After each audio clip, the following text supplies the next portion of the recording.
Oh, well, hello again, Michael. A very good evening to you.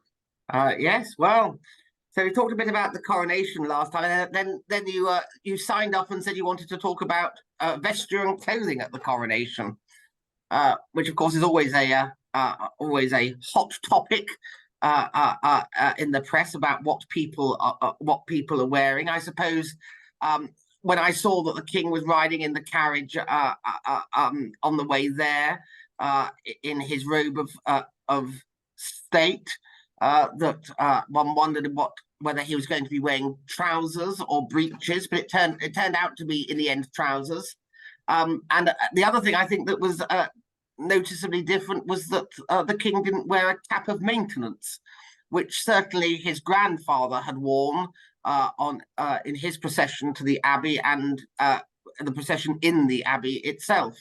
That sort of cap, um, rather like a crown without the crown, without a crown, a velvet red cap, which I think was a privilege given to the Tudors by one of the popes.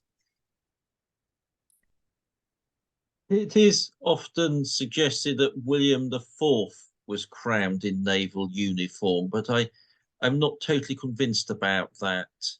I think it probably has more to do with the fact he appears in the official portraits. Yes, yes. One sometimes wonders how accurate the official portraits or pictures of depictions of the coronations are, and how reliable they are as a primary source of evidence. But I suppose by and large, actually, what the king wore in the coronation was pretty trad, really. I mean, It was really trad. I mean, I was, especially that he changed into a purple surcoat at the end to match to match the robe of estate, that robe which only gets worn once in the king's lifetime at his coronation. It was remarkably trad, but trad in slightly different ways before. So peers, well, peers in the audience, if you no, well, sorry, peers in the congregation. Sorry, I should correct myself. Peers in the congregation in parliamentary robes rather than coronation robes, although a lot of the peers who had a particular role to play were wearing their coronation robes, weren't they, Michael? yes, I think coronation robes look quite stylish. Yes, yeah, and of course And the, the. and Oh, I sorry. can say the only coronets were with the heralds. Yes, that was a big change. Was it Rowan Williams who said that who wrote some time ago that he hoped that the next coronation would lose some of its Gilbert and Sullivan characteristics?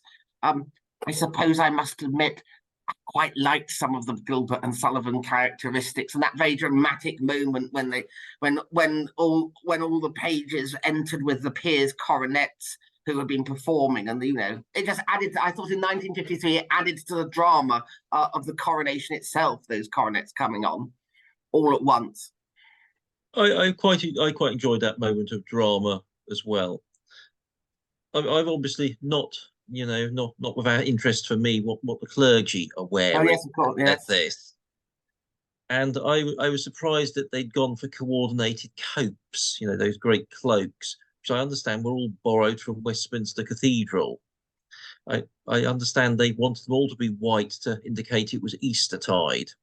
ah, But the dean who was passing the regalia to the archbishop, he was wearing one of the copes which were made for the coronation of Charles II. He was the exception. So I thought that was quite nice that we went back to the 17th century with that.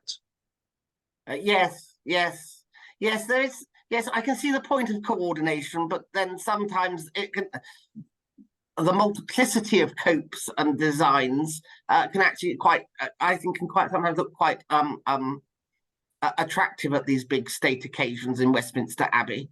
It's not as though they're not without their own very fine sets of copes in various different ways, is it? I thought it was quite nice at previous coronations that places like Durham or Bath and Wells had their own sort of coronation cope, which they would send their bishop off with.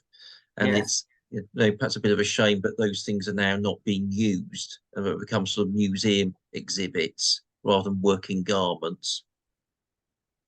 Yes, But yes. of course, it could all change at the next one. They might all be back on again.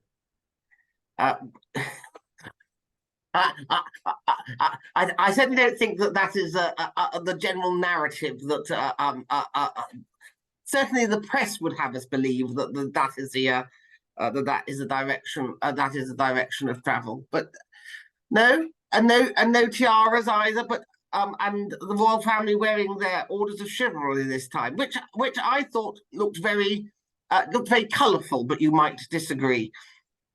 Well, I think they're very splendid robes. I enjoyed them, and I think they were very dramatic. I can't see to the average person if it was designed to be dressing down or so on, what the difference is between wearing sort of coronets and wearing chivalric robes, whether anybody really would have picked that one up. But nevertheless, I enjoyed seeing all the different orders, and I thought they did look very dramatic. They did, yes. I think yes, I think you have a good point. We were told early on that this was going to be a scaled down coronation, and and I suppose some of us started worrying what that might mean. But although it was although it was different, I would say it was no less splendid in its appearance than in 1953, just differently splendid, if you see what I mean. I mean, we don't seem to worry the same way about military uniforms, and that was a fairly spectacular sight, the procession back to Buckingham Palace. Yes. You know, a yeoman of a guard uniform is not exactly cutting edge these days with the ruff and all of that, but it looks very splendid. And equally, it's quite a stirring sight seeing the guardsmen and you know, even the sort of number one naval uniform, which is slightly more practical, is it's got a certain archaism to it now. Yes. Well, even I had my nod to special clothing over the coronation weekend, Michael. I commissioned from the local florist three different buttonholes. So I had an imposing one for Coronation Day and our coronation celebration service itself. I then asked for an elegant one for our coronation review and quiz on the Saturday evening. And then when I was just sort of perambulating around village and general festivities for the rest of the weekend, I asked for a decorative one. So I think it's all a jolly good excuse to make something a little special about it. I did like the flowers in the abbey.